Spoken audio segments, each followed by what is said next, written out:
Racing Club de Lens est donc champion de France de football pour la première fois de son histoire. Un événement que le club attendait depuis sa création en 1906.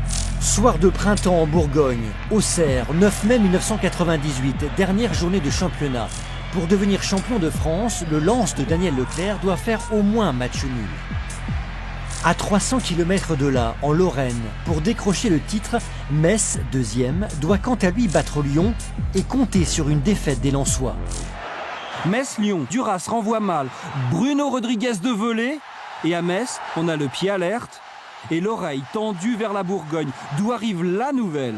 Ballon pour Lamouchi, relais avec Divars, la frappe de Lamouchi et le but. À cet instant, Metz est en tête du championnat. D'autant que Lens et Vérel, qui arrive à se débarrasser de Goma qui tire et ça passe au ras du poteau. Que Fabien Coul, remplaçant Charbonnier blessé aux côtes, sauve son but. Pour Daniel Leclerc, la pression croît encore un peu. Vérel en retrait pour Sikora. Et une nouvelle fois le ballon qui passe à côté. Seulement cette année, Lens est grand, très grand. Deuxième mi-temps, énième occasion lensoise. Lachor qui s'engage dans la surface. Lachor, le duel qui marque. L'égalisation du Racing Club de Lens après 8 minutes en deuxième période. Il y a comme un vent du nord, un vent de folie, un vent qui balaie le banc.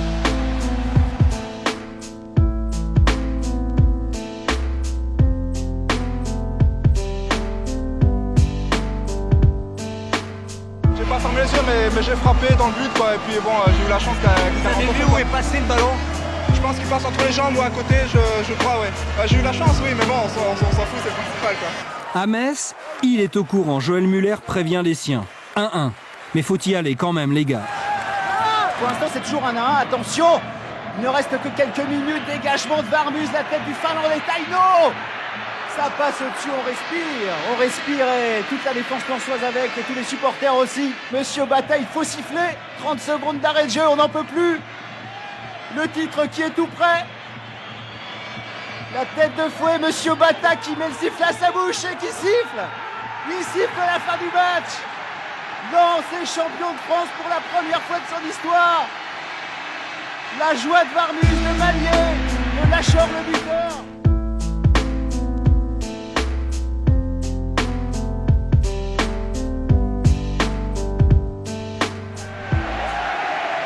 On a gagné le championnat de France, on est heureux.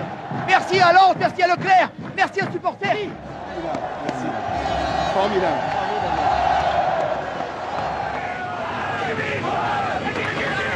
La première conférence de presse que j'ai faite en 1988, j'ai dit vous allez voir ce que vous allez voir. On va être européen dans quelques mois. Quelques mois après, on était en seconde division. Donc vous voyez.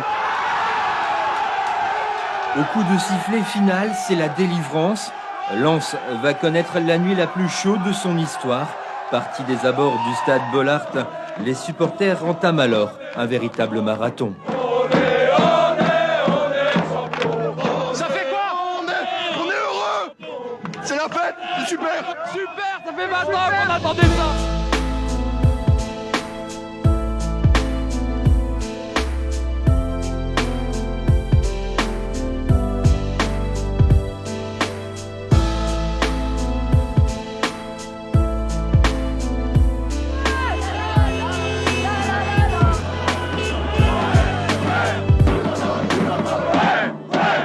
Si la nuit n'est pas prête de s'arrêter dans Lens, l'ambiance, quant à elle, se transporte vers l'aéroport de Léquin.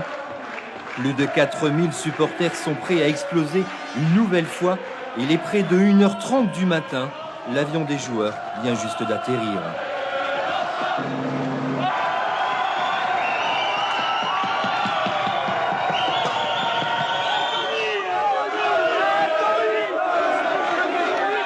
Le plus beau reste pourtant à venir. Le plus beau se déroule sur la pelouse du stade Bollaert. Il est 3 heures du matin. 25 000 supporters accueillent les héros.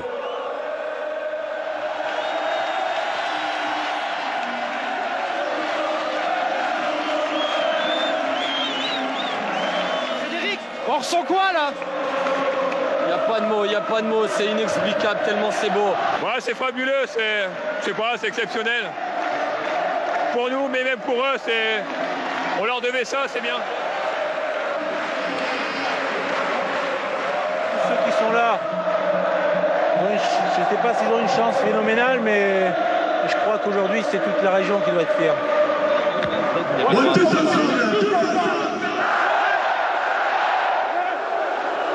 Cet après-midi, plus de 15 000 supporters dans une ambiance de folie se sont retrouvés autour des nouveaux dieux du stade. La Marseillaise sang et or, chantée par une multitude rouge et jaune. Le lendemain, c'est une foule incroyable qui envahit les rues de Lens. Du jamais vu sur cette terre de foot, ce mois de mai 98, 2 mois avant le titre de champion du monde des Bleus de Zidane, Lens a écrit la plus belle page de son histoire.